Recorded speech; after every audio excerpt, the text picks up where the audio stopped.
अशोक चव्हाणच काँग्रेस चालवत आहेत. तुम्हाला जसं वाटतंय मीडियाला तसं आम्हाला सुद्धा वाटलं, आम्हाला काही विश्वास नव्हता असं काय होतं.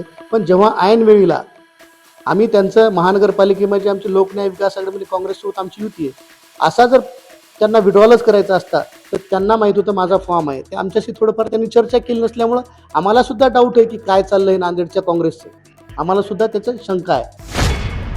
महाराष्ट्रात सध्या विधान परिषद निवडणुकांची रणधुमाळी सुरू आहे. आपल्यासोबत नांदेड विधान परिषदेचे वंचित बहुजन आघाडीचे उमेदवार इंजिनियर प्रशांत इंगोले हे आपल्यासोबत आहेत. काय सांगणार, नांदेड विधान परिषद निवडणुकांचं जे वातावरण आहे त्यामध्ये या निवडणुकांमध्ये पैशांचा सर्रास वापर केला जातो असे आरोप प्रत्यारोप होताना पाहायला मिळतात. आपलं काय मत आहे? माझं असं मत आहे की पैशाचा तो वापर होतोयच, पण काही नगरसेवक फोन करून म्हणतात की कमी पैसे द्यायलेत बाबा, त्यांना जास्त नगरसेवकांना अपेक्षा आहे. मला अशानं लोकशाही कशी जिवंत राहणार? आम्हाला विचारलं बाबा तुमचं काय, आमच्या तर अस्तित्वाची लढाई, आमचा संघर्षाची लढाई आमची. आम्हाला लोकशाहीचं अस्तित्व टिकवण्यासाठी ही निवडणूक आम्ही लढवत आहोत. आमचा काही मुद्दाच नाही म्हणलं, आम्ही काही पैसे देऊ शकत नाही तुम्हाला. कारण आज बघितलं तर नांदेड शहरामधले महानगरपालिकेत आपण जाऊन बघा, सर्व महापालिका खाली झालेली आहे. सगळे नगरसेवक मागील 4 दिवसापासून गायब, गोव्याला आहेत, कुठं गुवाहाटीला आहेत, कुठं तिरुपतीला आहेत, कोणी अमुक ठिकाणीच आहे, तमुक ठिकाणीच आहे, कोणी कोकणात आहे. तर ही म्हणजे लोकशाहीची हार वाटते मला, की त्यांना एवढी काय भीती आहे की प्रस्थापितांना, की त्यांची महानगरपालिकेत सत्ता आहे, बऱ्याच नगरपरिषदेमध्ये त्यांची सत्ता आहे, दुसरं त्यांची राज्यात सत्ता आहे, केंद्रात सत्ता आहे, तरी त्यांना म्हणजे एवढ्या बलशाली एवढ्या मोठ्या माणसांना सुद्धा जर आपले मतदारावर विश्वास नसेल आणि ते आपले मतदार बाहेर कुठेतरी म्हणजे त्याला पोलीस घेत असतील, त्यांना पैशाचं आमिष दाखवून त्यांना किडनॅप करत असतील, तर ही काय लोकशाहीची म्हणजे मातीत घालणारी लोकशाही आहे असं मला वाटतं. म्हणजे नगरसेवक आहेत त्यांची पळवापळी होत असल्याचं बोललं जातंय. म्हणजे हे याच्यामध्ये सत्यता आहे नक्कीच? सत्यता आहे. त्यांना ओलीस धरल्या जाते, त्यांना पैशाचं आमिष दिलं जाते आणि सहलीला पाठवतोय. मागचं तुम्ही निवडणूक म्हणजे आचारसंहितेचा भंग होतोय, कारण कुठं सहलीला नेणे, कोणाला ओलीस धरणे, कोणाला पैशाचं आमिष देणे, हा सुद्धा आचारसंहितेचा भंग आहे. पण आमच्या इथं आम्ही ऑब्झर्वरला आज भेटलो, आमच्या डॉक्टर माधवी मॅडमला भेटलो, आम्ही त्यांच्याशी चर्चा केली की आपण हे आमचे मतदार जे सुजाण मतदार आहेत, आमचे सन्मान्य नगरसेवक, हे त्यांच्या आम्ही प्रचाराला जेव्हा जातो ते घरी सापडत नाहीत, महानगरपालिकेत येत नाहीत, नगर परिषदमध्ये नाहीत, त्यांनी ते गेले कुठं? कारण घरी विचारलं गेलं तर त्यांना सुद्धा माहीत नाही म्हणतात, कुठे बाहेर गेलेत. आउट ऑफ कव्हरेज आहेत ते, त्यांचा मोबाईल लागत नाही. बरेचसे लोक आम्हाला संपर्क सुद्धा करतात की आम्ही गोव्यामध्ये आहोत, पण इथं पण आम्हाला बोर व्हायलंय, असे सुद्धा आम्हाला संवाद होत आहेत. आपण ओलीस ठेवण्याचा प्रकार बोलताय, ओलीस कोणी ठेवलेलं आहे? आता हे प्रस्थापित उमेदवारांनी ज्यांनी त्यांना कुणाला सहलीवर दिलंय, त्यांना किडनॅप केलंय, त्यांना कुठं काय ठेवलंय, हे तेच सांगू शकतात आल्यावरती. प्रस्थापित उमेदवार म्हणजे कोणत्या पक्षाचा प्रस्थापित उमेदवार? इथं बीजेपीचे आहेत, उबाटाचे प्रस्थापित पक्ष आहेत नाही, या प्रस्थापित पक्षच त्यांना घेऊन जाऊ शकतो. आणि आमचा असा आरोप आहे की हे नगरसेवक गेले कुठे, शोध घेतला पाहिजे, कमीत कमी ऑब्झर्व्हरने तरी यांचा शोध घेतला पाहिजे की नगरसेवक गेलेत कुठं. सन्मान्य 452 मतदार आहेत, त्यापैकी बरेचसे गायब आहेत. आज जर तुम्ही महानगरपालिकेत आज जाऊन चक्कर मारा, काल तर आम्ही होतो, 2 दिवसाला आम्ही बघतो की महानगरपालिकेत एक नगरसेवक आम्हाला मिळत नाही. म्हणजे तुमचं असं म्हणणं आहे का की अशोक चव्हाणांनी हे नगरसेवक आहेत ते पळवले आहेत? प्रस्थापित पक्ष दोन्ही पण आहेत ना, उबाटाचा पण आहे आणि बीजेपीचा पण आहे, कोणीही पळवू शकतील त्यांना.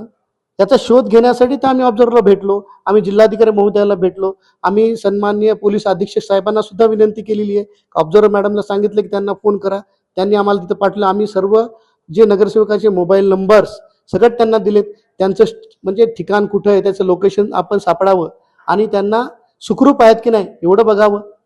आपण तुम्ही सांगितलं पोलीस अधीक्षकांना तुम्ही भेटलेत, पोलिसात अशी तक्रार दिली आहे का नगरसेवक हरवलेत किंवा पोलीस ठेवण्यात आले अशी तक्रार दिली तुम्ही? हे बघा, आम्ही तक्रार देऊ शकत नाही. हे तक्रार देण्याचं काम कोणतं आहे, त्यांच्या घरच्यांचं आहे, मायबापाचं आहे, बायकोचं आहे, लेकराचं आहे, ते तक्रार देऊ शकतात. आम्ही फक्त म्हणतो की आम्ही उमेदवार आहे, मी या MLCचा विधान परिषदेचा, आम्ही जो प्रचाराला जातो मला ते भेटत नाहीत, घरी नाहीत, महानगरपालिका कुठंच नाहीत, गायब झालेत. कुठं गायब झालेत त्याचा शोध घेतला पाहिजे, म्हणून आम्ही ऑब्झर्वरला पत्र दिले. तुम्ही दुसरीकडे म्हणताय की नगरसेवकाची अशी खंत आहे की कमी पैसे मिळत आहेत.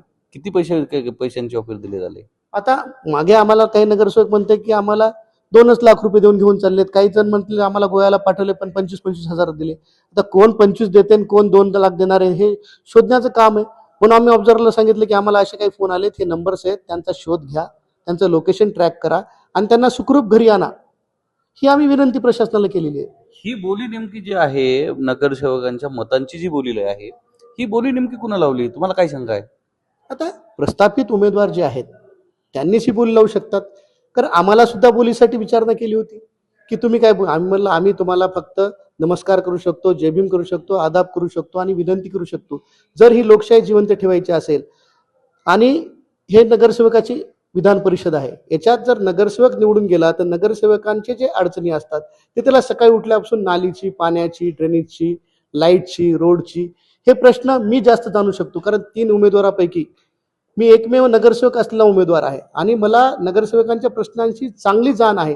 म्हणून नगरसेवकांचे प्रश्न हे विधान परिषदेमध्ये गेले पाहिजेत. सरकारकडे त्याची आवाज उठवला पाहिजे. कारण जे सीओ असतील, आयुक्त असतील नगरपालिकेचे, ते काम जर करत नसतील नगरसेवकाचं, त्यांना एक दाद मागण्याचं ठिकाण विधान परिषद आहे. आणि या 3 उमेदवारापैकी 2 उमेदवार तर नगरसेवकच नाहीत. मी 3रा उमेदवार नगरसेवक आहे. मला या प्रश्नांची जाण आहे. म्हणून माझ्या सुजाण नगरसेवकांना, सन्मान्य सदस्यांना मी विनंती करतो की आपलं अमूल्य 1 नंबर पसंतीचं मतदान तुम्ही मला द्यावं. बरं, तुम्ही जे बोलतायत की माझी पण बोली लावली होती, माझ्याकडे पण आली होती. कोण आलं होतं तुमच्याकडे? बघा, कोण आलं होतं असं काय इन्व्हिटेशन कार्ड घेऊन येत नाहीत. नाही, पक्षाचं असेल ना कुठेतरी. पक्षाचे हे बघा, सगळे कसं आहे की पक्षाचे येतात, फोन येतात, निरोप येतात, ते नाव सांगत नाहीत, आमिष दाखवतात किंवा धमकी देतात. 2 प्रकार करतात. आम्ही ना आमिषाला घाबरतो तर धमकीला घाबरतो, पण आम्हाला त्याचा काही परिणाम पडत नाही. महापालिका निवडणुकांमध्ये तुमची आणि महाविकास आघाडीची युती होती. हो. त्याच विशेषतः काँग्रेससोबत आपली युती होती. काँग्रेसनं ऐन वेळेवर त्यांचा जो उमेदवार आहे, दोन्ही उमेदवारी अर्ज मागे घेतले आणि एका अपक्षाला पाठिंबा देऊन त्याला उमेदवार हे केलं. तुम्ही काँग्रेसच्या या मताशी तुम्ही सहमत आहेत का? तुमचा पक्ष सहमत आहे का या सगळ्या गोष्टींशी? बघा, आमचा पक्ष ही गोष्ट तुमच्याही बाबतीत करता आली असती, महाविकास आघाडीला तुम्हाला पाठिंबा दिला असता, मग तसं का झालं नाही? बघा, आमचे नेते ॲडव्होकेट प्रकाशजी आंबेडकर यांनी आम्हाला सूचना दिल्या होत्या की आपला फॉर्म जरी आपण ठेवला असेल तर जाऊन काँग्रेसच्या शेवटच्या दिवशी काँग्रेसच्या उमेदवाराला समर्थन द्या. आम्ही समर्थन द्यायला गेलो होतो जिल्हाधिकारी कार्यालयामध्ये. तिथं आम्हाला कळालं की काँग्रेसचा उमेदवारच त्यांनी फॉर्म विड्रॉल केला आहे. आमच्या नेत्यांना आम्ही सूचना दिली, असंच झाले, काय करायचं? तर तुमचा फॉर्म कायम ठेवा आणि विनंती करा. तशी आम्ही राहुल गांधींना, प्रदेशाध्यक्षांना आणि देशाच्या काँग्रेसच्या अध्यक्षांना सुद्धा पत्रव्यवहार करून, मेल करून विनंती केलेली आहे की आपला उमेदवार नाही आहे इथं, आपण आम्हाला समर्थन देण्यासाठी आम्ही विनंती केलेली आहे श्रद्धेनेते बाळासाहेब आंबेडकरांच्या आदेशान्वये.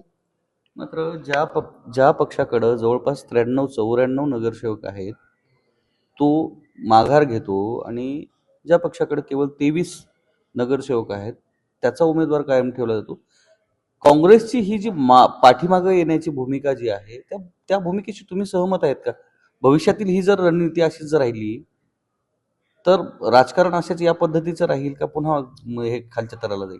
एक शोकांतिक आहे की काँग्रेसकडे सक्षम नेतृत्व नसल्यामुळे या गोष्टी घडत आहेत.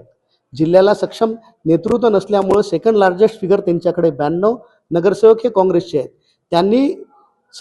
त्यांनी जमवाजमी केली असती तर त्यांना हे शक्य होतं की ही इलेक्शन काँग्रेसचा उमेदवार विजयी झाला असता. कारण आमच्यासारखे सगळे छोटे छोटे घटक पक्ष जे संविधानाला मानतात ते सर्व लोक काँग्रेसला मतदान करून निवडून आणले असते.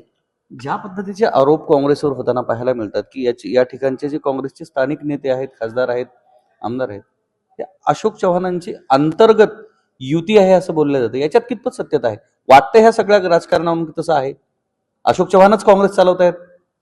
तुम्हाला जसं वाटतंय मीडियाला तसं आम्हाला सुद्धा वाटलं. आम्हाला काही विश्वास नव्हता असं काय होतं, पण जेव्हा ऐन वेळीला आम्ही त्यांचं महानगरपालिकेमध्ये आमची लोकन्याय विकास आघाडीमध्ये काँग्रेससोबत आमची युती आहे, असा जर त्यांना विड्रॉलच करायचा असता तर त्यांना माहित होतं माझा फॉर्म आहे. ते आमच्याशी थोडंफार त्यांनी चर्चा केली नसल्यामुळं आम्हाला सुद्धा डाऊट आहे की काय चाललंय नांदेडच्या काँग्रेसचं.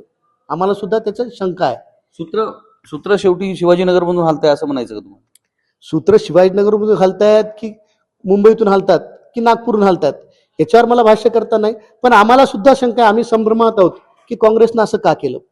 अशोक चव्हाणांनी हे जे नगरसेवकांची पळवापळवी आहे त्या संदर्भात सांगितलंय की नगरसेवक हे सुट्टीवर गेलेले आहेत, सुट्टी एन्जॉय करत आहेत असं सांगितलंय.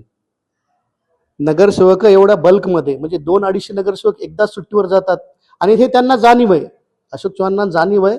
त्यांनी नेते आहेत त्यांना सांगूनच गेले असतील, कारण सुट्टीवर गेलेत आणि त्यांना माहिती आहे की उन्हाळी सुट्टीत गेलेत. हे सगळं प्री प्लॅनिंग आहे. त्यांना माहिती आहे. चव्हाणांना सांगूनच गेले ते. सांगूनच गेले म्हणून तर त्यांनी सांगितलं सुट्टीवर गेलेत. त्यांना काय माहित की उन्हाळ्यात सुट्टीत गेलेत, कुठे गेलेत. त्यांना सांगून गेले असतील किंवा त्यांनी पाठवले असतील म्हणूनच त्यांनी तुम्हाला बोलले ना की सुट्टीवर गेलेत उन्हाळ्याच्या. नक्कीच. तर हे आपल्यासोबत होते वंचित बहुजन आघाडीचे विधान परिषदेचे उमेदवार इंजिनियर प्रशांत इंगोले, ज्यांनी विधान परिषद निवडणुकांमध्ये जो घोडेबाजार चालला आहे त्या संदर्भात भाष्य केले. कॅमेरामन सुधाकरसह मी धनंजय सोळंके, टाइम्स नाऊ मराठी, नांदेड.